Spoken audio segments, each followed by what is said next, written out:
Mesdames et messieurs, les Congolais, vous avez eu la chance d'avoir Félix Antoine Tshisekedi comme président. Il a ses qualités et ses défauts. Les qualités du président, c'est l'amour qu'il a pour le Congo. L'amour qu'il a pour le Congo.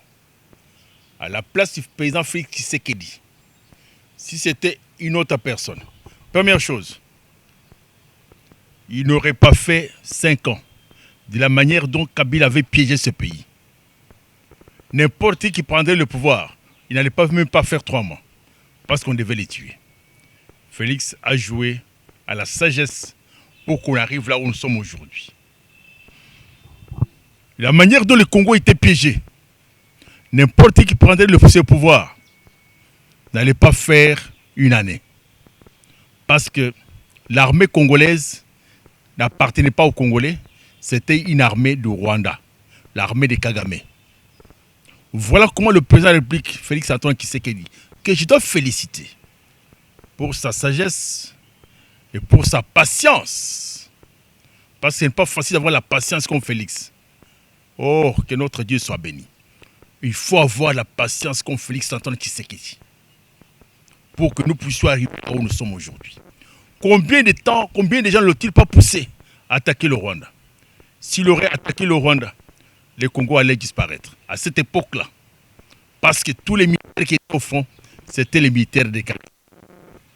Le président Félix Antoine Tshisekedi a acheté des armes, des milliards de dollars investis pour appuyer les soldats des Kagame qui étaient à l'Est. Raison pour laquelle, lorsque la guerre commence, ils ont tourné le dos aux Congolais. Ils ont abandonné la population, femmes, enfants, entre les mains de Rwandais.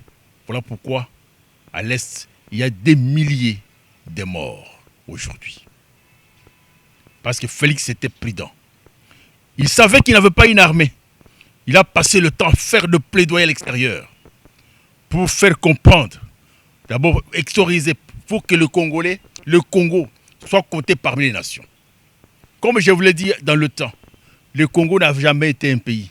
Pour l'Occident, c'était le champ de café de tout le monde, où chacun devait venir faire de cette affaire. Mais c'est le président Félix qui a fait qu'aujourd'hui, qu'on considère le Congo comme un pays. Première chose. Deuxième chose, il a vu le piège qui était dans les accords que Kabila avait signés avec le Rwanda. Il a pris tout le temps à pouvoir les contourner, éviter de les appliquer avec la diplomatie pour qu'il ait suffisamment de temps pour se préparer à la guerre. Malheureusement, comme il n'est pas soldat, il a été trahi par le sien. Il a été trahi par les siens.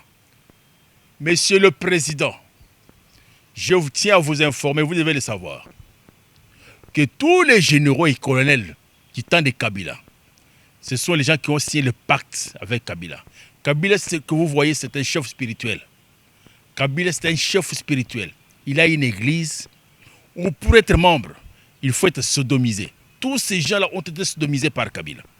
Ce qui fait qu'ils sont restés attachés à Kabila, c'est leur mari. Vous vous êtes fait illusion de croire qu'ils vont changer. Ils ne pouvaient pas changer. Ce sont ces hommes.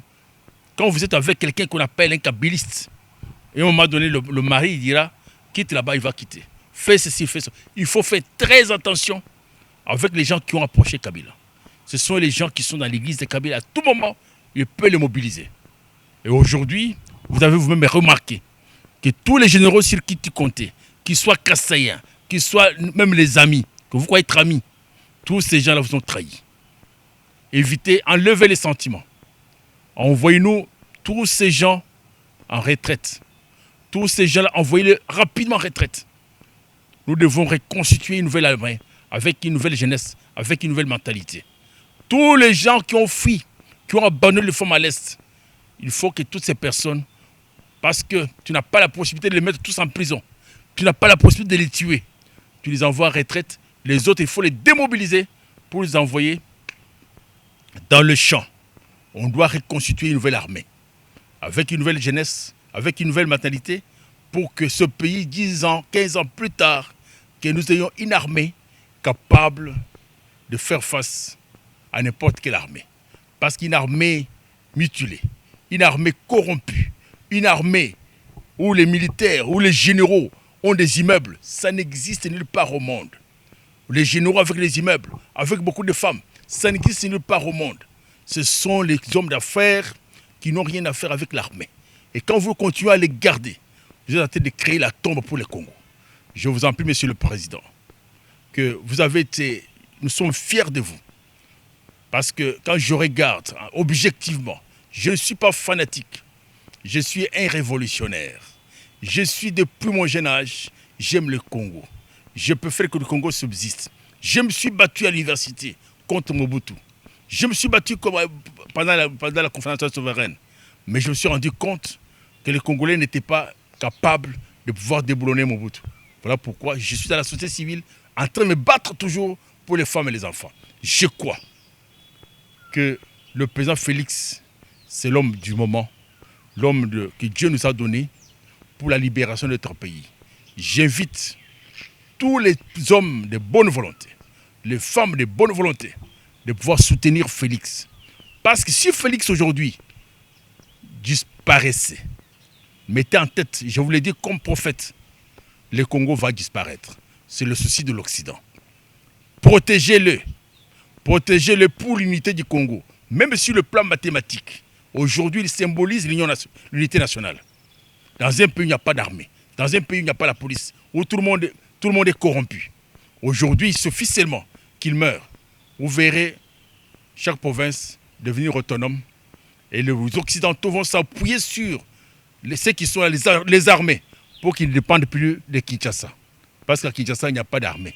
Il n'y a pas de militaires qui peuvent contraindre les autres à pouvoir subsister. Voilà pourquoi j'invite toute la population à soutenir le président Félix, à demeurer derrière lui. Ne regardez pas vos intérêts, regardez le Congo, regardez l'avenir de vos enfants, regardez l'avenir de nos petits-enfants. Si vous ne le faites pas, vous allez contribuer à la disparition de notre République que nous aimons. Ce qui est vrai, vous vous plaignez de ce qui se passe aux Palestine. Ils sont en train d'errer à cause de la naïveté. Ce qui est arrivé aux Palestiniens devait nous arriver. N'eût été la présence de Félix qui a travaillé à exorciser les combats que nous avons contre Kagame et à amener le monde entier à désapprouver Kagame. Sinon, on allait être comme les Palestiniens. Mesdames, Messieurs, je vous invite à vous réveiller pour que, ensemble, nous puissions nous battre pour l'existence de nos enfants, l'existence du Congo et la pérennisation de notre espèce sur la terre. Et je vous remercie.